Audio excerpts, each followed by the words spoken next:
Europe of Freedom and Democracy. Next, President Nigel Farage. We're in the presence of a great man today, the President of Europe, a man who is so important. He is beyond criticism, beyond reproach. He is the king of the modern political class. He is the modern-day Zeus, and he intends to rule us from Mount Berlaymont, and woe betide anybody that questions his authority or questions his dignity, or they will face severe punishment. Indeed, in my case, the last time we met, and I had one or two things to say, the Parliament imposed the maximum possible fine. And I'm told that if I say anything that upsets you, the microphone will be cut off.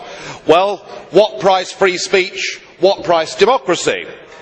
But you've come back to us today, and now with the approval of Mr Sarkozy and Angela Merkel, you're the head of a new economic government for 500 million people. And you've launched your 10-year plan, your wish list, and I just wonder, have you remembered what happened to the last 10-year plan that was launched in 2000? It was launched in this Parliament to much acclaim. It was a total and utter crippling failure even before the global recession hit. And in fact, all centralised EU plans fail. Just look at the disastrous, ruinous common fisheries policy. And now your beloved euro has failed. It's failed politically at its first major hurdle. You weren't able to come up with a plan at that summit. You can't bail out Greece without the International Monetary Fund coming in to save, at least for the moment, your euro dream.